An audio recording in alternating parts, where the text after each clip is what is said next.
how do you feel underneath all that? What does that story that story bring up in you, instead of being like, well, F them, or, I hate this, or this world sucks. It's like, I don't feel safe. I'm scared. I love and accept the part of me that is this fear, and then bringing that into my heart center to really get to the root of how is it really making you feel. Because a lot of those states, like fear, or these concepts, more themes, powerlessness, control, whatever it is, they generate a lot of different storylines, and everybody's going to perceive those storylines differently. Okay. That's why you can't all agree on a way to fix anything, because based on the programming framework that you have, your perceptual reality will not align with everybody else on the planet.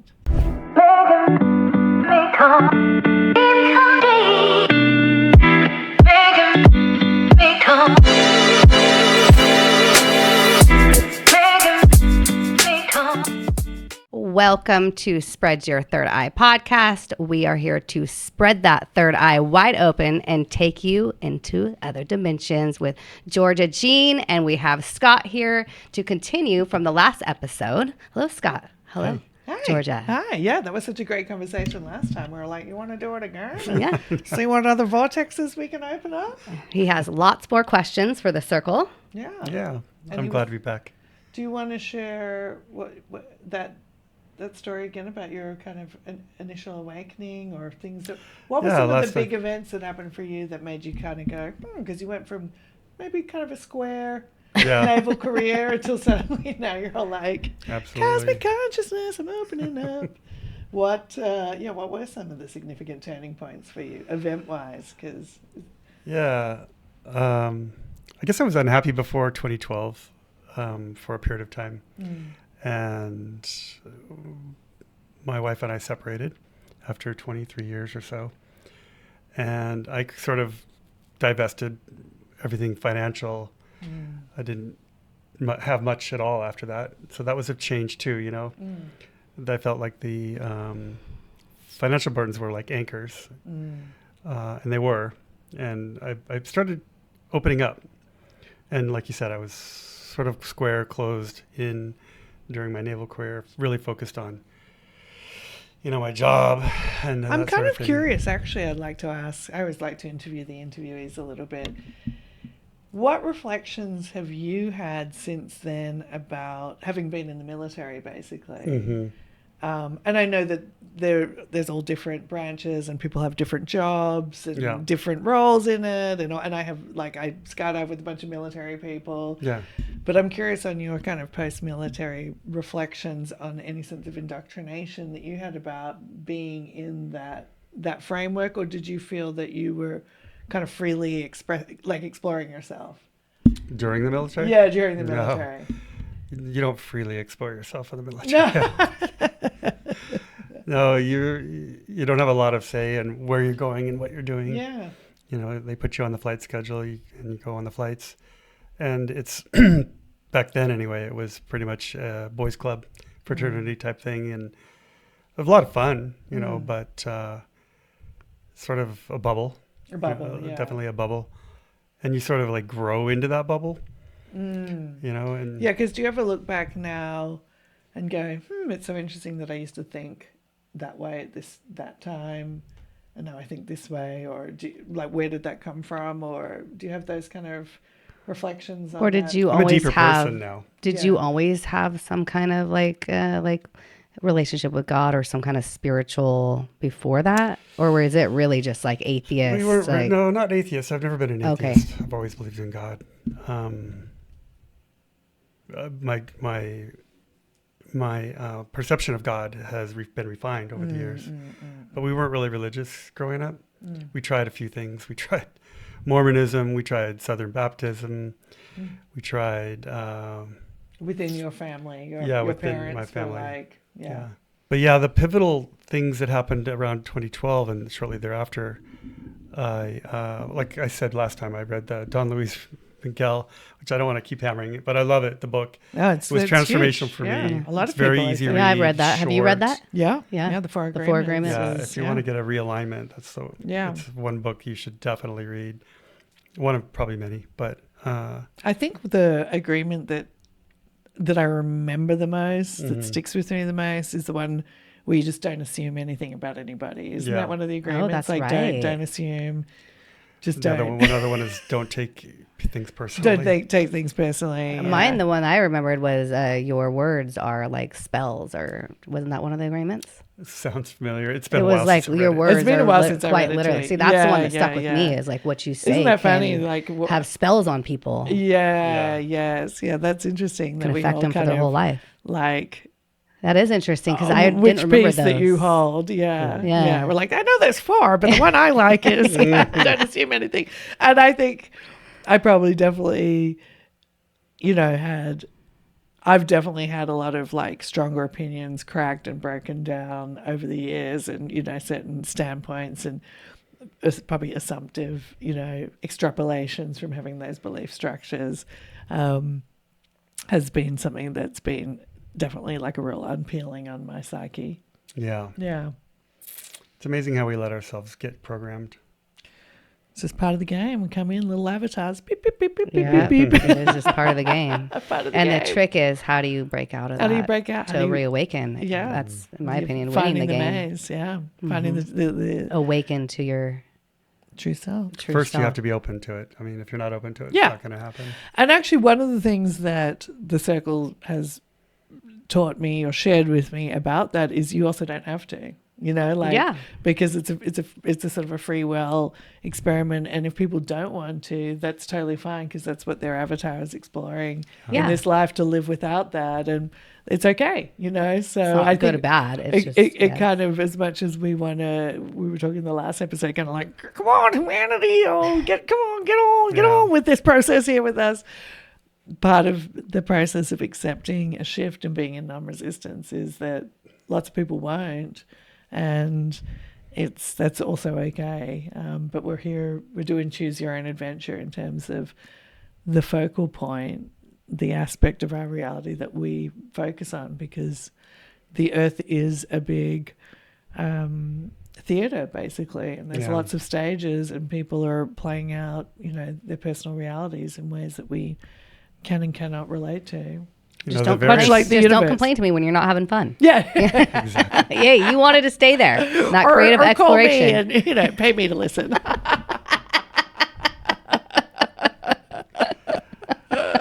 The various religions are sort of part of that theater, I think, Totally, yeah. And we can certainly... I don't know how much you want to go into that. I mean, I know that I have some friends that are like, some people are like, I don't know if I can even listen to this information because it's not of God or of the Bible.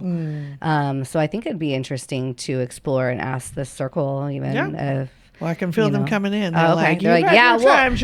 We'll definitely take the stage now. Set aside religion. I'm there. Yeah.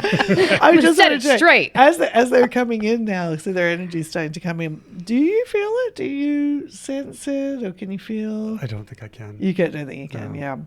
Yeah. Okay. Well, I'm going to bring them in. If you want to chat amongst yourselves, I'll be back. Indeed, dear ones, we are here. And we are most delighted to continue the discussion and the exploration. So, how can we expand upon your current awareness, or refine, redefine, reactivate, realign? Well, this is a big topic in our worlds that actually divides our world, and in my opinion, kind of keeps us suppressed and disempowered. Religion. Indeed. There's so many. Indeed. Yes. Many flavors. Yes. Many perceptual, projectional realities with it. What is God? What does it do? How do we get to it? How do we use it? All of these sorts of things.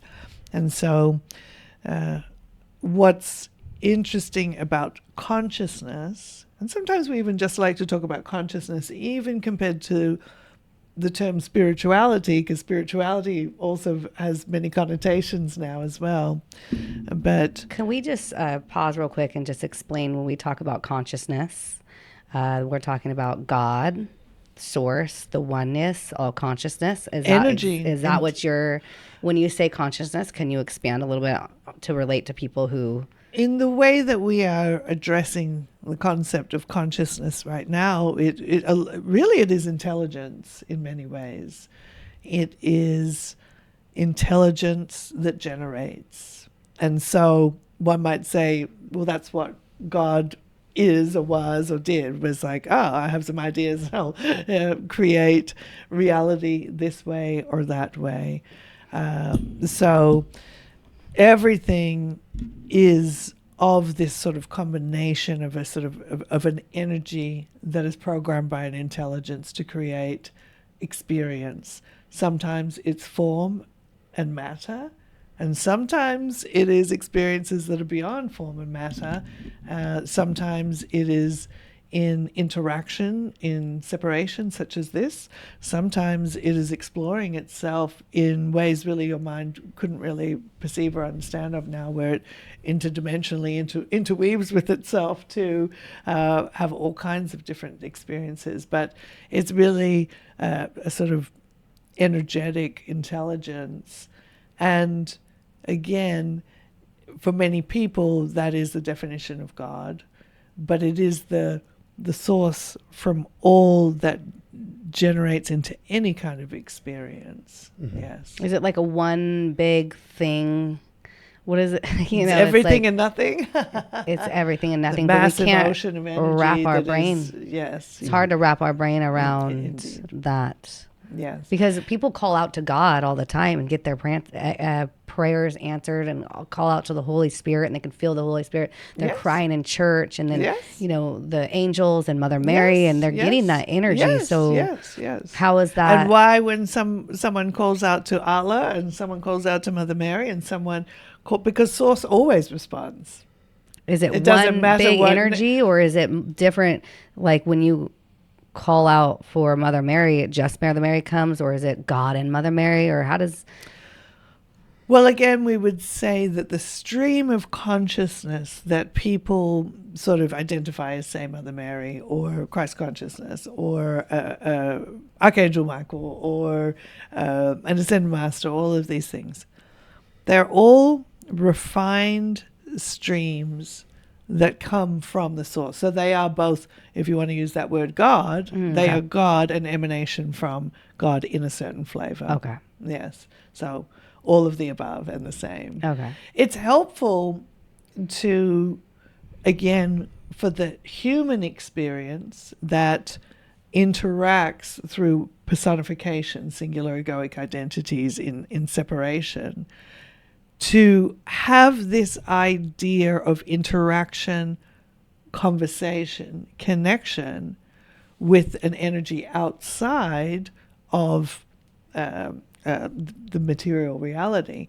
as also being something like that. It just helps mentally for humans to think, that stream of consciousness that feels like the loving presence of Mother Mary is a woman with a baby and may have manifested in some ways in that form in this reality, but it's still frequency and vibration and this consciousness intelligence that takes on a flavor. So think about it just billions and trillions and unlimited flavors interweaving. When you put out a desire or intention, people pray, they open up. Praying is very much why it is so powerful, is because it is a point of surrender. It is very much a point of surrender, because when people pray, they're recognizing from their current state of intelligence, wisdom, reality, they don't know how to fix this thing. So they pray. And in that opening, in that prayer action of surrender, it opens up the gateway where new intelligence can come in and support and respond to their desire that they're putting out. So you already know how to start a car, for example. You know that that's within your realm of intelligence. You want to get your car started, you're going to walk out there, keys, maybe not even keys these days, press a button, turn the key. You know how to do that. You don't have to surrender to God or some infinite intelligence to get your car started, because it's already in your manifested reality. You have the capacity to do that. But when something lies outside of your manifested capacity to do something, you surrender. even in your reality, you're surrendering all the time, because when something's broken in your car, you surrender and you go to a mechanic. You go to somebody who's already holding that intelligence of how to bring repair to that thing. Sometimes you go to a doctor. Sometimes you go to a therapist. Sometimes you go to a priest or whatever. Sometimes you just surrender and you find a book and it brings you answers. This is the power of surrender. And in most religious frameworks, and why they have a power is because this act of surrender is very innate within most religious frameworks, where there is a surrender or an act of devotion where it says, there is a wisdom beyond me, embodied by this God, deity, whatever it is. And so religion, prayer, devotion, these are all innate ways that you can access broader consciousness. Where it gets a little twisty here we go. and where it becomes a source of contention in the division, planet and division yeah. is because people, consciously or unconsciously, are aware of this power that it has.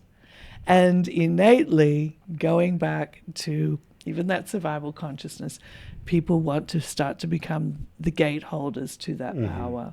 And they want to twist the way you can access it by saying, well, yeah, you don't get the power of the prayer without giving this church this amount of money. Right. Or you don't get, you don't get the healing unless you obey all these things that we've decided it's kind of actually in our interest to maintain control over you. Because wherever there is a power source, very often through the human egoic framework and through that survival consciousness, there's a desire to control it and to dominate the resource of it. And what then also begins to happen is that there is a development of the projections on source of God itself as well. So you have a person who's got a need and wants to access this consciousness to support them. And then you have a gatekeeping organization saying, well, before you get to the good stuff, you must do this, that, or the other. But also, you're already unworthy of getting to it. And that's the part that gets me. That is the major divisive thing, is innately in many religions is this framework of unworthiness. Yeah. And that you have to bend over backwards. So you're a sinner, you're corrupted, you're all of this stuff, and now you have to do all of this good stuff to get a scrap of God's attention, God's love, God's benevolence, healing, all of these things. And this is what we enjoy, to come and help to dissolve those frameworks. And there's many reasons why you have these frameworks, even beyond just the survival consciousness, which we could talk about as well. But what we want people to hear is consciousness is always responding to you. It's always responding to you. God isn't something you have to earn. God isn't something you have to win over. God definitely isn't something you have to pay for. Consciousness is always responding to you. And if you can understand, particularly when you include that element of surrender, it is going to help your consciousness go to a place that it hasn't been before. That may be from an unhealed state to a healed state. That may be from a poor state to an abundant state. It may be from a state where you have no connection or sense of energy or source of consciousness itself, to feeling the love of the universe come upon you. And this is why, dear one, you were talking about a dream earlier where you were able to, or you had some marijuana cigarette or something, and you were able to go into a state where you felt that presence of unconditional love, as something happened to help drop that egoic framework, so you could be with actually what is. And the unfortunate thing about religion is it's actually built more resistance into the mental framework for you to actually access that source, which is always available. Curious about your thoughts on the writings, the religious writings. Indeed, yes. I have a theory that, well, first, they contradict themselves and they contradict each other, these religious writings. Indeed, yes. Well, they've gone through so many minds and so with so many points of views and projectional. It's really impossible to have a book, a writing that is a true, pure representation of all consciousness or God. Are you a true, pure representation of all consciousness or as God? Best as we can be through the channel. The channel has to go through a lot of cracks, so more and more ideas can come through. Yeah.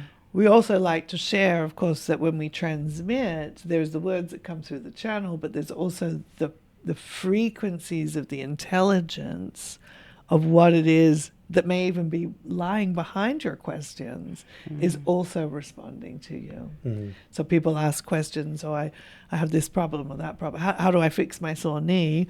And there can be a conversation about how to fix your sore knee, but it's not just about the knee. It's what the knee means, or having the sore knee means to somebody. All of that is being responded to all the time. But it really helps if you can soften that egoic framework and become one with the intelligence. So, and we will return to your question and allow you to continue, but we want to share this idea that because you experience yourselves as singular egoic identities, individuals, you think this line of your skin is where you begin and end, what's inside of this.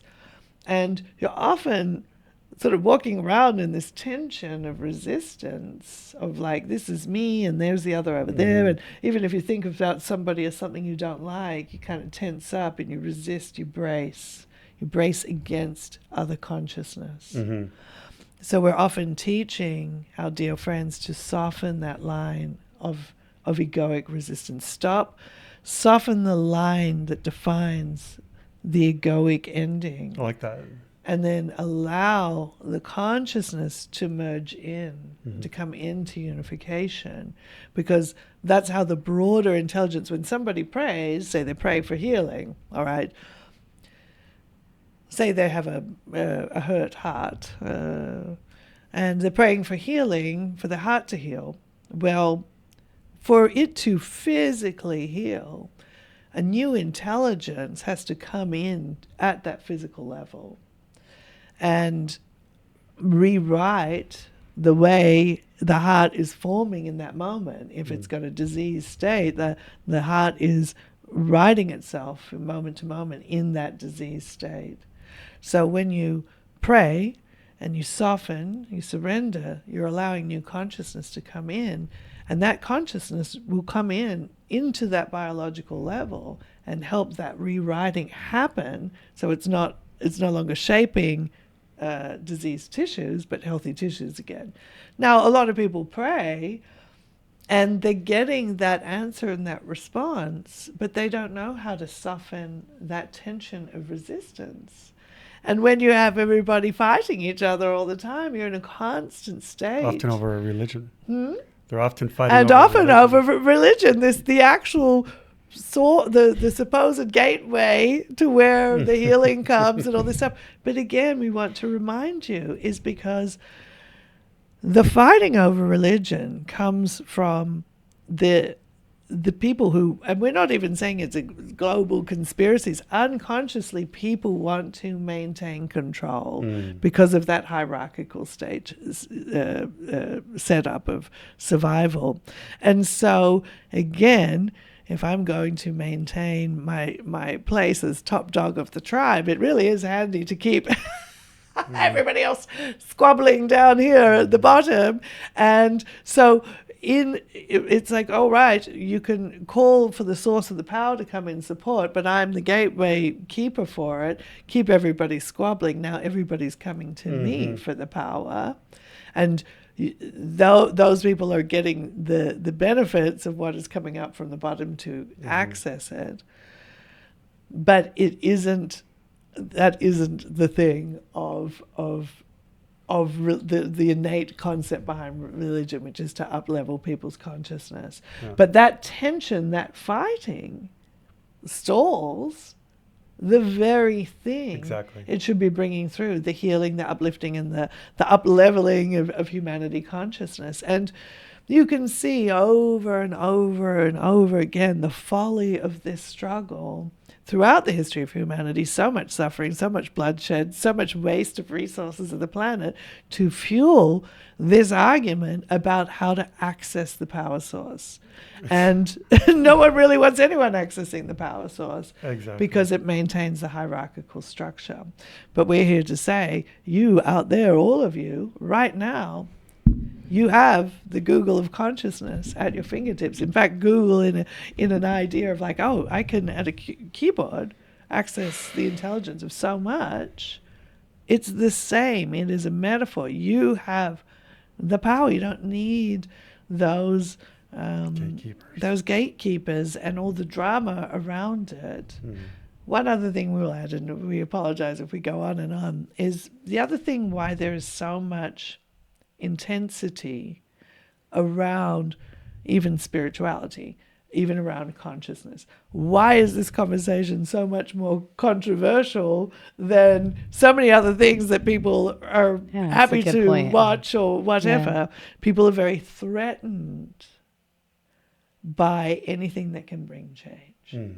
So what happens with this concept of surrender that opens up new gateways of intelligence, it innately brings change. So simultaneously, there's the activation of the survival system, which includes fight or flight,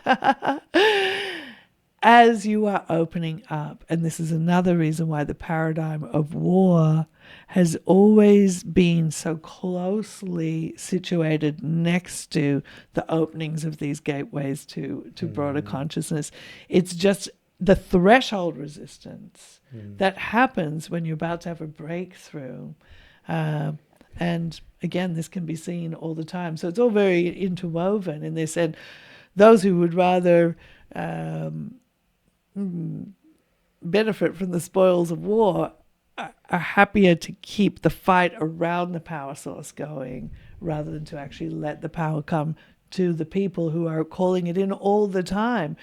You don't have to be praying to be calling in for this assistance. Just the state of suffering means you are innately inviting well-being, peace, all of these things.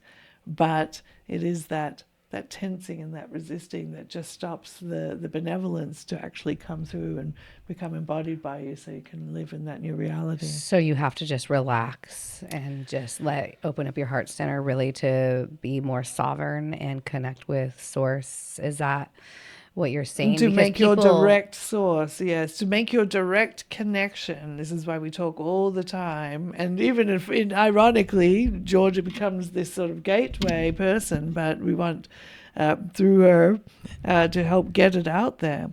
Soften the egoic line. Get out of the mind. Recognize the mastery in terms of a spiritual mastery. Why you also see in many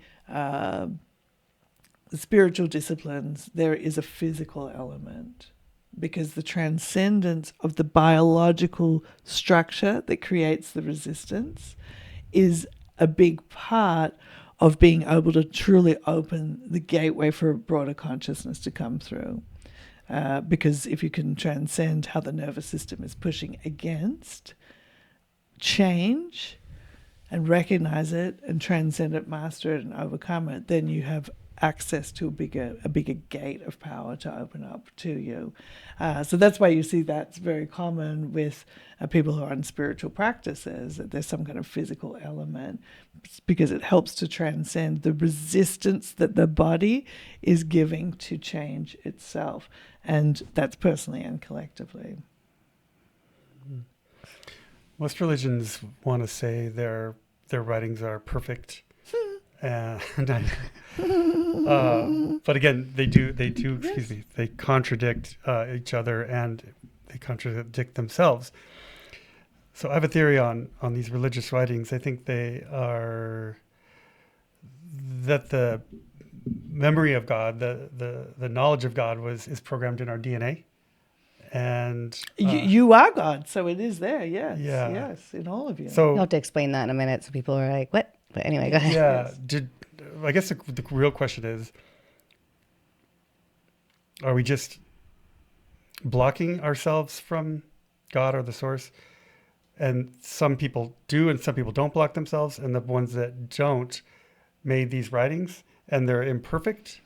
How did the imperfection come into these writings? Yes, because this really comes back to what you are as a creator. Because each of you are sort of operating through your own movie projector. And when you incarnate, you bring certain elements of the elements. You all have a certain movie you're going to play. And again, in the shared reality, you have elements that are congruent because you're human. So as humans, what you've experienced so far is humans die. You can all agree upon that the body dies. You have the illusion of time and space through which you generally operate together, like it's 5 miles to Sephora, or whatever it is. It's time and space. So you have these collective agreements about what reality is that basically defines your core expression of what it is to be a human, including the biological programming, what we call the biological belief structures. And then you all individually have your own little movies going on. So anytime intelligence comes through, unless you are completely a pure ego without any imprint, there will always be distortion. Okay. And so it's helpful to understand that so you can stop bickering about it. because if you could even stop saying, hey, you got it wrong, we got it right, or this is wrong, or it's incorrect, it's imperfect. It is the nature of creative consciousness here that none of you are sharing the same reality, but you are each empowered to generate the reality that is most aligned with your joy. And what we say is within your personal heart blueprint. So when we talk about this idea of sort of reincarnating without dying, is that you incarnated through an egoic framework.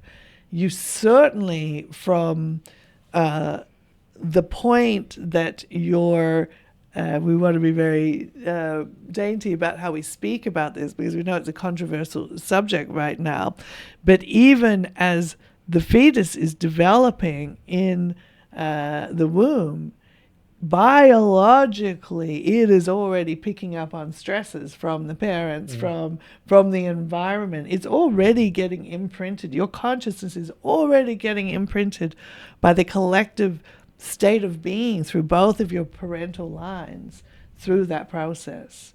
So, and then you're born, and then it becomes even more visceral, that's going on. But also, as consciousness, you have gone from being very unrestricted and free-flowing consciousness into the body and into the contracted 3D construct, which is also very dense as well. And this is something that we call the existence templates. It's this sort of wound of birth that everybody goes through when you incarnate. It is an innate nature of incarnation. And those templates are so dense and they permeate your entire perception of reality then. If you think about an existence, and we talk about this idea, it's like a balloon that blows up inside of Source because it's created this skin of separation. So you can have an egoic experience within that is individuated from all consciousness itself. But those imprints permeate your entire perception of reality within that. So if you felt a massive sense of density or weight when you incarnated, now the basic core belief structure is reality is weighty, it's dense, it's difficult, it's hard. And then you get these sort of different versions of that. Reality is suffering. Reality is struggle. Compared to being free-flowing, interconnected energy, it really does feel that way. Reality is imprisonment. Reality is control. Now you have these concepts about existence itself that start to project into every aspect of your perceived reality, your body, your internal state, your direct quantum reality, and the broader indirect quantum reality, which includes some of those bigger structures that we've talked about before, governments, politics, schools. It's all within this framework through which you're perceiving life. Well, like pretty much every human. Reality is suffering. Reality is hard. Reality is, right? I mean, everybody I talk There's to. that density. It's a vicious cycle too, because like you said, it's passed on from. But this is where we want to, we're always here to give you the good side of this and why we're coming through, dear ones. Why we're doing this podcast, because guys. We want you to understand, why you've got it in the first place.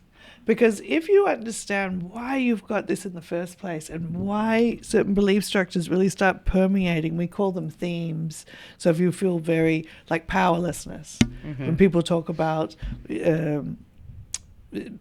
governments oppressing or financial systems oppressing or whatever, there's a theme of powerlessness there, all right? Well, that theme came in when you were born. Because you went from free-flowing, interconnected, do whatever you want consciousness to, oh, gosh, what is this? I'm a tiny baby and I can't do anything. I am powerless. Relatively speaking, now your source suppliers, your gods, are your parents. And you're receiving love, supply, source from them and whatever their belief structures are about reality. So this is a major... Hopefully love, but most of the time it's also conditional and imprinted by their relationship to love. We're not doing this. We're just saying this is the innate... how the innate human experience happens in this way. But what's happening now is you are at this point of time where you can understand why it's been that way, and instead of focusing so much on how to fix everything outside, we talk about dissolving those veils, dissolving those skins of that balloon, because the more you dissolve those skins, say the skin is life is suffering, life is powerlessness, when you dissolve that skin, the veil thins, more of your broader consciousness can move in to the balloon of your reality and illuminate it into a state of existence beyond all of that paradigm. You're not even fixing the problems anymore. They're just not there. But how do we dissolve it? I mean, I do a lot of sessions one-on-one with you. Indeed. How does somebody just listening to the podcast Indeed. dissolve those existence templates by themselves? Yes. You're so in touch with the audience. I just know what I would want. Indeed, yes. That is a wonderful question. Because I'm trying to help change the world and my listeners. I mean, they can just hear it all you want. That's how Bashar was. It's like, we'll just let go of the belief system. Well, okay, great. If I would have wanted to, if I could have let go of the belief system, I would have. That's not. It's good advice, it's but good advice. You got to give me the step How by step. How do I practically do this? Yeah. So many of our dear friends that we help through Georgia are on this sort of mastery pathway that are assisting humanity into actually consciously process these templates, not just for themselves, but the human collective. So, of course, we have special tools to help these people who are attracted to the work in this way. But for anybody out there, the heart center and surrender truly is your most powerful gateway to do this. If you don't want to sign up for the conference calls or do anything like that and actively come and speak with us, we will say, if you can understand this concept of heart centering and surrendering, how it can help to alleviate you from these dense templates that have been defining you, that is a wonderful way to start. Why? Because when you surrender, you're giving permission. It's a free will. These two things we're sharing with you are free will choices as well, because consciousness will obey your free will choice to not do this. It's not going to just come in and be like, well, I don't like the way Mia's suffering. I'm going to rip away her identity construct. So there's a real free will choice, again, that happens consciously or unconsciously with surrender to say, I need help with this. When we talk about heart centering, bypassing the egoic framework. The egoic framework is where these templates, these imprints, are still going to impress upon your reality. When you take your consciousness out of the mind and focus it through the heart, you're bypassing that, number one. Number two, what are you accessing through the heart center? You're accessing this thing that, for the purpose of the way we transmit through Georgia, we call the master consciousness, which is, in essence, the brain behind all intelligence, the brain of God.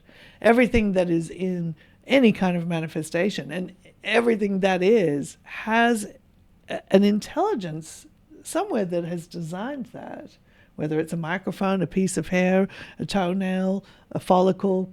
There's an intelligence behind it all. And there is an intelligence that has created all of this. So this is why we sort of say the brain of God. So the brain of God knows how everything is created and can therefore uncreate it. Which is in your heart. Which you access through the heart center. Which is... Why do you access it through the heart center? Because it's an awful lot of power to access.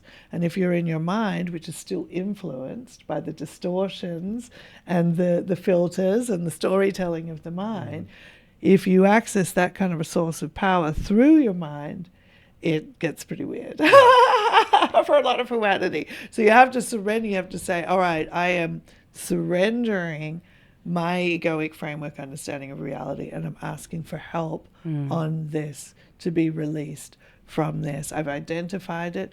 I've seen the theme. And the other thing is to understand that these things are part of the illusion and to choose to not, as best you can, keep putting energy into them. Keep propagating their existence by putting more and more energy into the storytelling that builds energy in those frameworks rather than de-energizing. Which is like more news and war and more news, more opinions, strife, more fighting, more all of this stuff. Yes. I love and accept the part of me that feels unsafe. I love to accept the part of me Yes, and go, how do you feel underneath all that? What does that story that story bring up in you, instead of being like, well, F them, or, I hate this, or this world sucks. It's like, I don't feel safe. I'm scared. I love and accept the part of me that is this fear, and then bringing that into my heart center to really get to the root of how is it really making you feel. Because a lot of those states, like fear, or these concepts, more themes, powerlessness, control, whatever it is, they generate a lot of different storylines, and everybody's going to perceive those storylines differently. That's why you can't all agree on a way to fix anything, because based on the programming framework that you have, your perceptual reality will not align with everybody else on the planet. But most of you will agree that the themes are the same. And that's why when you work with the energy of the theme, you take away the legs of the table that are supporting all of these struggling storylines that you're not resolving with your mind alone, dear ones. Yeah. But it's huge. And this is the other reason why the act of surrender and accessing the master consciousness intelligence is to realize, oh, well, Georgia, as a singular egoic identity, on her own, even with all the intelligence that she has and whatever, good public speaking, power, charisma, whatever, there is not enough intelligence here, and what we mean consciousness, that forms her as a singular egoic identity to fix the starvation. The world problem. And not just starvation that's happening currently, the whole history of starvation on the planet. There isn't enough intelligence in her to do that. But through the heart, you access the all consciousness, you access the intelligence behind all creation. And that is way more intelligence than even everything that's ever been invested in the story of starvation. Does that make sense? Every storyline has energy in it. The all consciousness is always going to have more energy than any storyline that exists. That's why you surrender to it and ask for its assistance. Well, with 8 billion people, though, is there any hope for us? Of course there is, dear one. Don't we need to... We wouldn't be showing up here if there wasn't. So let us burn. Consider it the devil's advocate here. Yes, dear one. Yes, we are very happy to have this, yes. So isn't the true hope for humanity is to move toward and eventually attain a single consciousness? And yet you're all arguing about how to do that, aren't you? So, well, we're all imprinted differently, and we always will be. That's right. And so how do you share a reality that feels unified and yet recognizes your individuality as also being valuable things? And this is why we go to your heart. The heart creates beyond linearity. So most of the time when you're looking at a story that's challenging, you might say, well, it makes sense if we can all just agree on this thing, whatever it is. That makes sense. Let's all try and get everybody to agree on this thing. And it is a linear way of resolving a problem. But getting that to happen blows up that linearity. And even some of your hot topic storylines that have been happening ultimately are there. Ultimately, everything you have been collectively facing in the last few years especially is for you to actually not fix with your minds one side or the other, but to understand the futility of trying to do it that way and to crack the mind and bring you into a state of surrender, which will actually allow the new consciousness to come in that will up-level humanity, this collective experience, into a new reality. So when you go, how do we get 8 billion people on the same page? It's not possible through the mind. It's not possible to do this through the mind because the mind is based on polarity and separation and hierarchical structure. The mind as you've known it. Mm. When you go through the heart does not create through the confines of linearity or even logic or even anything that you would say, well, that would make sense.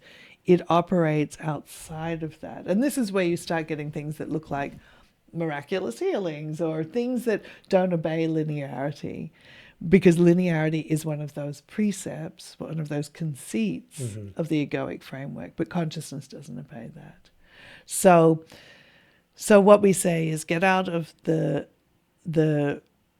mind's fight and opinion, accept that the surrender aspect is actually quite logical.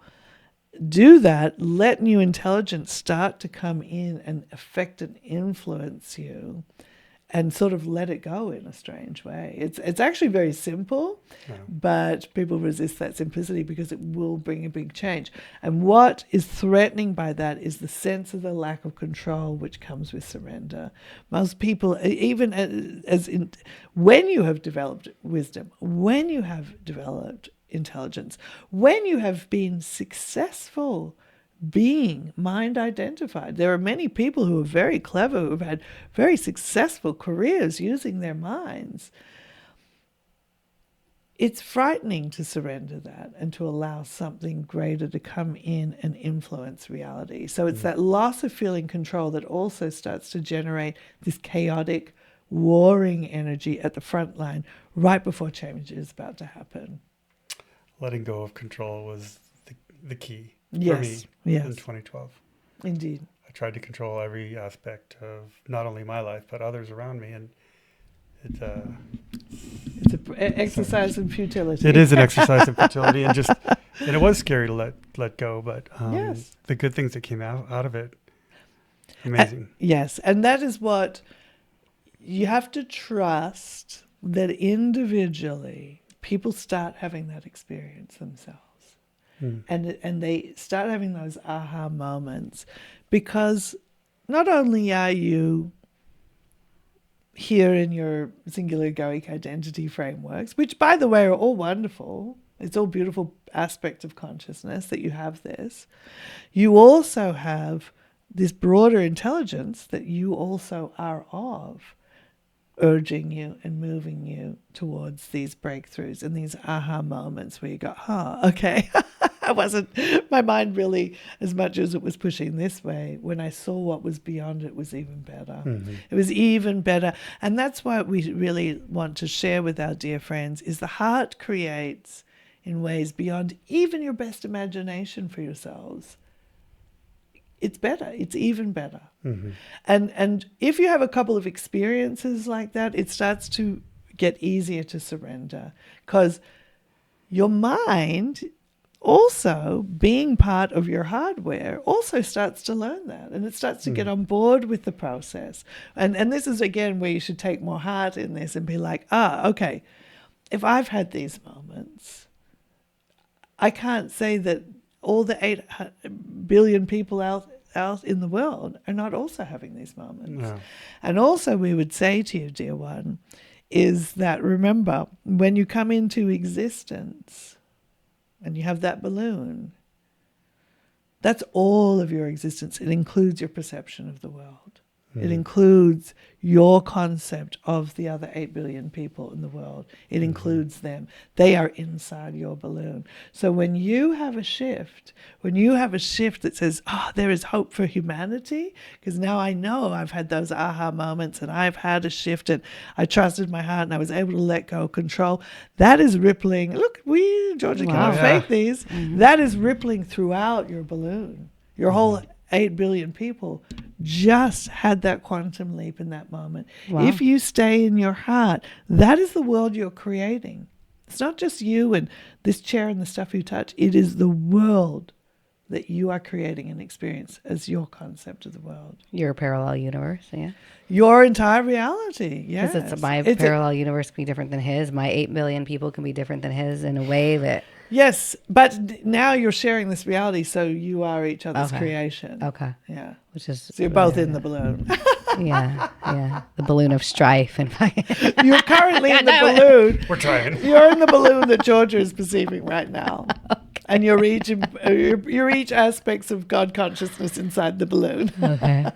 Was that a whole hour? Yeah, that was a whole hour. I just want to, I always want to, and if you have any more questions, we can. And I want to, next episode, go into a little bit more of the religion with the sins and inviting Jesus Christ into your heart and some of those things, or unless you want to talk real quick about that. And it sort of just extends upon that, and we can certainly deep dive more. But for those who are curious in this moment about that, the concept of sinning, again, it is part of the 3D egoic framework that operates through polarity.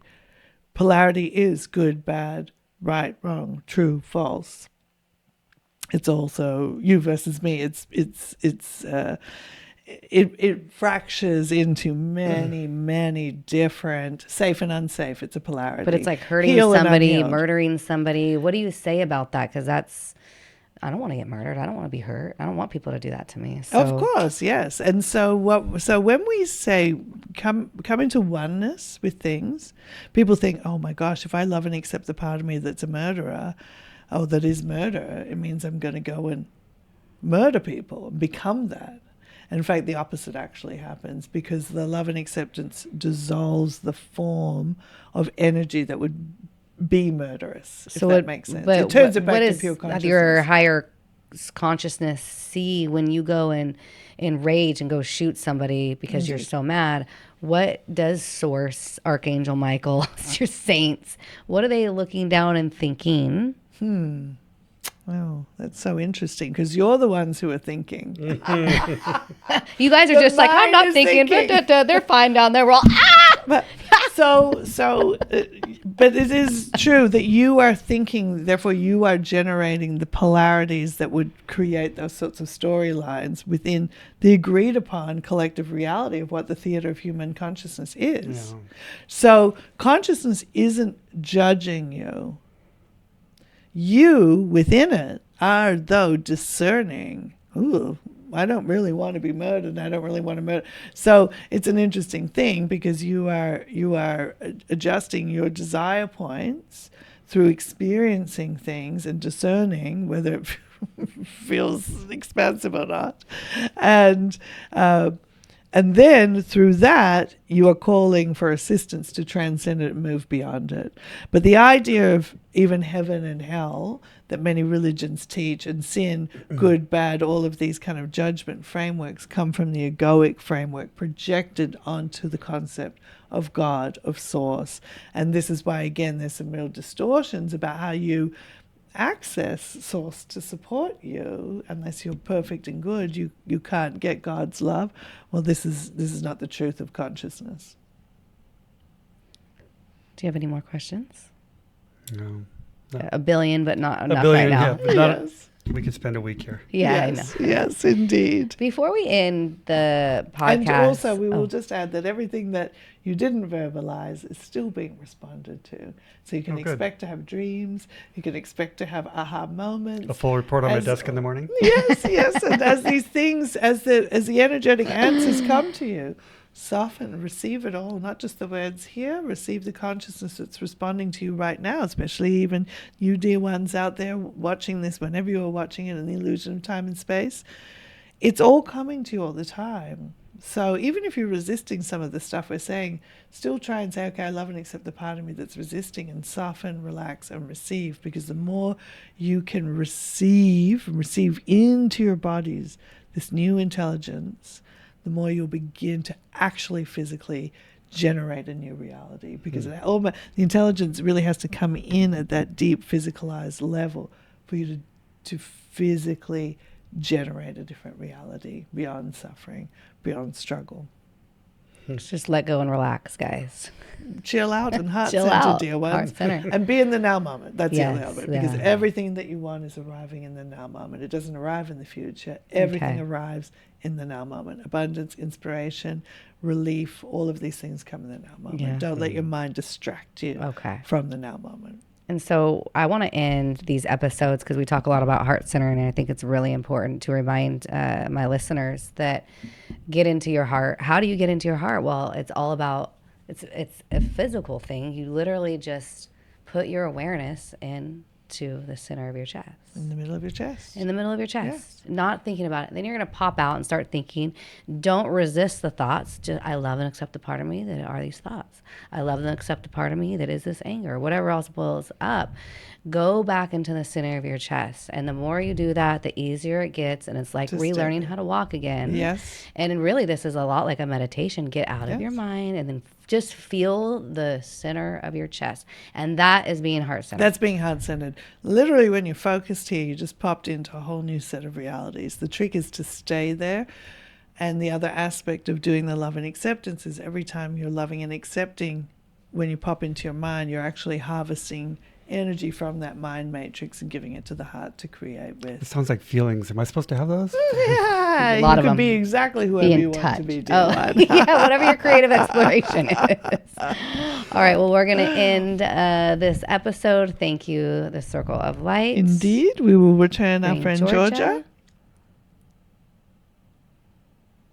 Are you back? Yep, I'm back. Oh, there she is. Thank you, Georgia. They did a show. They didn't do their whole bye-bye thing because they wanted. They're like, well, they don't have time. They don't have time for the big goodbye. So they're on our time and space. Yeah, they're honoring it. And then we have Scott. Thank you for coming on. You can find Scott. He has a Telegram if you want to get really into the politics.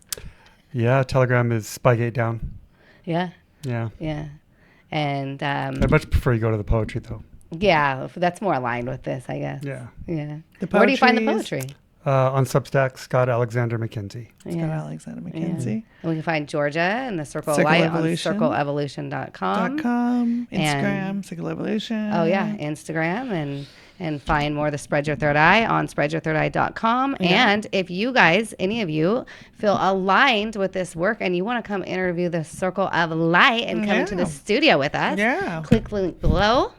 Or you can go to my website and fill out the form and apply to come in. Because we want people to come in the hotspot and pull forward more of this information about diverse topics, because there are so many people out there with different passions, loves, and interests, and desires, and it's just, it's the Google of consciousness. I'm happy to just open up and let those streams respond. Yeah. All right. Thank you. Thank you all. We love you all. We'll see you in the next episode. Bye. Bye.